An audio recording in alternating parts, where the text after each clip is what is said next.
Hey everybody, Ron here, and today I'm going to be talking about a one-on-one scenario that I ran for my friend Daniel this past weekend as I'm recording this, and that is called The Driver. Now, The Driver is a one-on-one scenario originally written for the game Kult Divinity Lost. I've never played the game, but Seth did a video on this one-on-one scenario and highly recommended it. He ran it a couple of times and then did a video on tips and tricks, and I just wanted to share about my experiences. I'm going to link to his video down below, and you can get a link to the PDF for the adventure because it's totally free.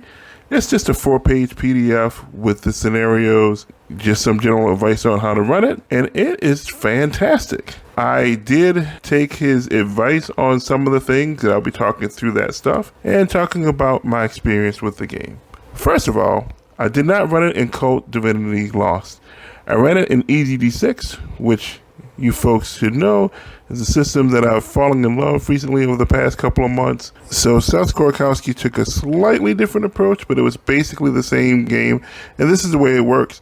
The scenario is that you are a driver driving a car that is almost out of gas on a desert highway down in Nevada, and you are fleeing from somebody. And so you have a question to answer. You're given some options on who you're going to flee from. Either it's a heist gone wrong, so you flee from the cops and what have you.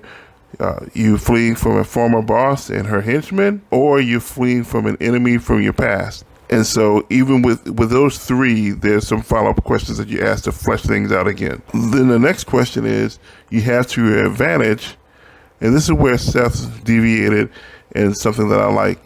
So your choices were a .45 pistol with a half-empty magazine containing some custom-made bullets, an old heirloom in the form of a First World War bayonet, and then Seth added an heirloom amulet with a strange green stone. I gave those choices to my friend Daniel, who is the player. And then he added this additional question: you are trying to reach, putting a destination, so you have some place to go with the scenario. Your choices are here: someone waiting for you out in the desert, a bus stop locker with money and fake IDs inside, or a remote private airstrip with a plane fueled and ready to go. And then the final question was, and just now, coming up ahead on the highway, you can see either an old hotel long past its glory days, a retro gas station with a small store and diner, or a small house looking like a private residence painted in withered sage green. In my run through of the game using EZD6, what I did was, after the first question, you are fleeing from, once I got that answer, and then I asked, you are known for a set of skills that you have. What skill set is that? And then I had the player choose that skill. And in EZD6, I just gave that character a boon in that skill. And then after the question you have to your advantage, I asked the question, what is a combat skill that you specialized in? And I gave a choice of unarmed martial arts, edged weapons, or guns. And then after the you're trying to reach question, I asked the player, what is another skill you have? And mechanically for EZD6, I also gave him an inclination. So this way the character had a combat skill and 2 non-combat skills. So he had boons in those, and he had an inclination, and 3 strikes is normal, and the armor save was 6, miraculous save was 6. And I talk about those things in the EZD6 rules. And we had a character set to go. The scenario gives advice on each of these choices and who you're fleeing from. It gives you enough to really get you going as a game master on creating the scenario. The last question and the question where and now coming up ahead on the highway you can see, and it gives those 3 locations. It fleshes those locations out a little bit so that you have something to work with, but it leaves a lot of stuff wide open. For example, in the hotel, out front sits an old man with a guitar and a sleeping dog beside him. And it says the man is blind and the dog is nearly deaf.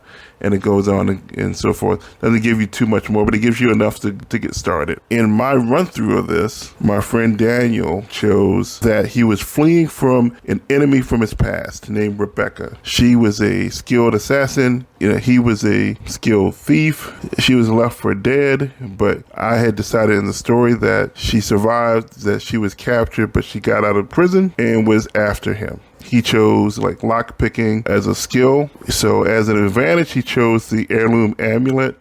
And then that his weapon skill he specialized in was edged weapons. Then he decided that his destination was a bus stop locker with money and fake IDs. And then he chose his other skill to be computers. Let's broaden that to computers and electronics to make that a little bit more useful. And then finally, just coming up ahead, he chose a retro gas station with a small store and diner. My intention was to get to all three of those locations before doing the bus stop as a climax, but as it was getting later in the night, I decided to cut the third location out. He started with the retro gas station with a small store and diner. There's a trucker and a hillbilly biker is supposed to be eating strawberry pie. I decided the hillbilly biker was eating strawberry pie, but they came out of the gas station diner. The fat trucker was having dinner with a preppy looking guy that's clearly out of place for this environment. And it turns out that the trucker and the preppy were in the middle of a drug deal. The driver interrupted that through some high intensity action. He actually stole the preppy guy's car, and it turns out the car had drugs in it. Drugs in the glove compartment box and more drugs in the trunk, and they got away. They drove down the highway a little ways. So they get to the hotel, which I decided was a motel. They met the old man and the dog, and it turned out that the old man was a guardian mystic. This motel was a holy place or an arcane nexus. I hadn't decided which, and I still don't know which.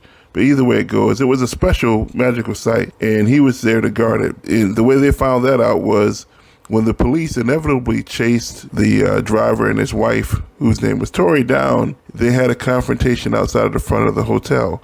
And it turned out those police weren't really police, they were demon spawn. I had ruled at the time that the amulet gave the player the ability to actually hurt these things, because otherwise he wouldn't be able to hurt these things. And then the wife, Tori, had a gun. The mystic guardian, the old man with the guitar, cast an incantation that gave her the ability to hurt the demon spawn as well. They were both freaked out about it, the driver and his wife, because they had never seen anything like that before. So this was their introduction to the supernatural world. And the landlord witnessed the whole thing go down, but I had decided that he was going to forget it, that most people in the world try to make connections to explain away all that stuff, and we call that the veil. I'm sure I got that from some urban fantasy somewhere. Everyone's blinded by the veil, and except for a few select people may awaken from this walking dream and can see the supernatural world about them. And that's what happened with this experience. But I was running low on time. I was going to work in the small house, but for a lack of time, I decided let's just move them along to the bus stop. So they drove down the road, drove down some side streets, got to the bus stop. The driver went in the bus stop. I took that opportunity to give him some karma. When he came out, turns out that his ex-partner in crime was out there, Rebecca. And she had a guy with her, and he was standing outside of the car with a gun to the head of the driver's wife. A tense negotiation happened outside, but then there was a moment Daniel was going to try to do was to be able to outmaneuver Rebecca to get to her with a knife. Decided that he really needed to roll a 6 or something, and he had to spend karma to get it, but he got it. The momentary distraction was enough for the wife to grab the partner of Rebecca by the groin, which if you're a guy, you know how that feels. And so she was able to get out and point a gun at him. As it was at that point they were able to negotiate a deal. The driver got in the car with his wife and they drove off. And that's where we ended the session. He had a blast, and so did I. I love running one-on-one games, but this scenario was set up so well. We had this conversational tone going between us throughout the game, and as he was saying some things, and that gave me some ideas, and it was just really great. I can't wait to run this again, and I just wanted to record this video to talk about that experience. I highly recommend the driver. Go check it out.